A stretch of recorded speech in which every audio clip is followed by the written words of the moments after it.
E não se esqueça de se inscrever aqui no canal dos sócios. E também curtir esse vídeo para não precisar te xingar. Mas você citou, Fábio, fundo imobiliário, Uhum.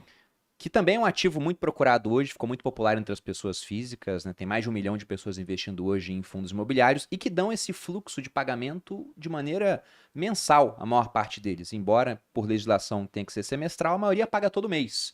O que dá muita previsibilidade para quem quer viver de renda, por exemplo, no caso viver de dividendos. Eu queria saber por que vocês não compram fundos imobiliários, qual seria o motivo?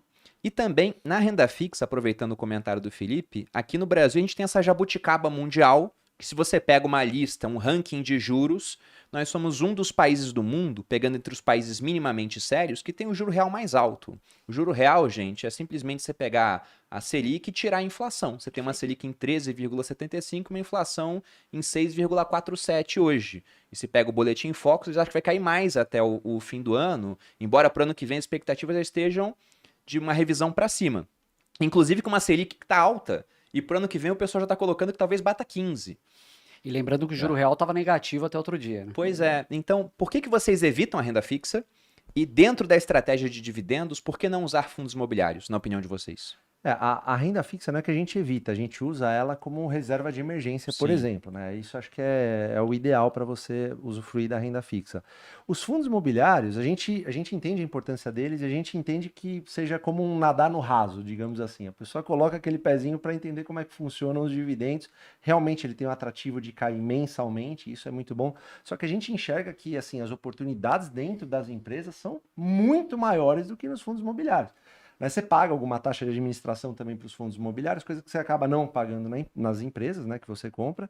Só que eu cito um exemplo, né? Você pega o Banco do Brasil que a gente estava falando, né? Eu costumo falar muito de Banco do Brasil porque é a ação que eu comprei bastante nos últimos anos aí. Mas você pega assim, uma empresa que, a grosso modo, lucra R$10 e paga 4 de dividendos. Os outros R$6 eles estão investindo. E quando eu falo para você que há 2 semanas atrás essa empresa estava valendo R$46, agora está valendo 35, isso para nós é uma oportunidade que não acontece, por exemplo, nos fundos imobiliários. Com valor patrimonial de 50 e tanto. Isso, com valor patrimonial, que é uma métrica interessante para ser usada no caso de bancos, não é para toda empresa, no caso de bancos é uma métrica interessante. Só que você dá uma olhada nesse cenário, você não vê algo acontecendo parecido, por exemplo, nos fundos imobiliários. Né? Não com tanta frequência, pelo menos. Então, isso se traduz, na nossa visão, numa baita oportunidade. Você pega o valor de um fundo imobiliário, R$100, você vê a cota 99, 98, e ela não vai oscilar tanto e é inerente aos fundos, beleza. Só que eles, pelo fato também de distribuírem 95% de dividendos, eles têm que ficar toda vez captando também mais, né, recursos para crescerem. Nas empresas, como o próprio exemplo que eu dei aqui, um Banco do Brasil te paga R$4 desses dividendos que ela recebeu e ainda tem 6 para reinvestir no negócio para continuar crescendo, fazendo com que o valor patrimonial continue numa crescente. Então, assim, a gente não é contra nenhum investimento, cara. A gente não é contra Bitcoin, a gente não é contra fundo imobiliário, não somos contra. Mas, assim, a gente nasceu de ações. É o DNA, né? É o DNA. Seria contraditório a gente falar outra coisa. Então, assim, a gente investe em ações porque a gente acredita mesmo.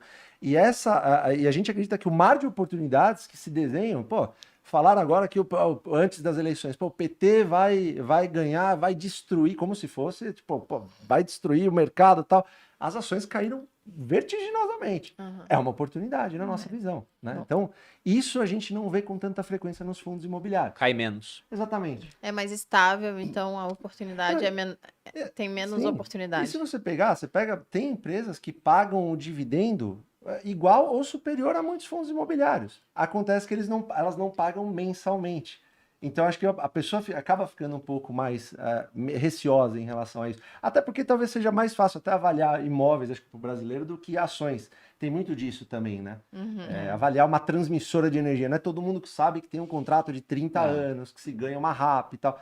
É um pouco mais difícil do que você explicar. Ó, aqui tem um prédio e é assim que acontece. Você É ia falar verdade. alguma coisa. Não, eu acho que tem uma fragilidade que é o seguinte, eu duvido muito que essa fé que as pessoas têm hoje, porque tem uma legião de, né, seguidores ferrenhos aí dos FIIs.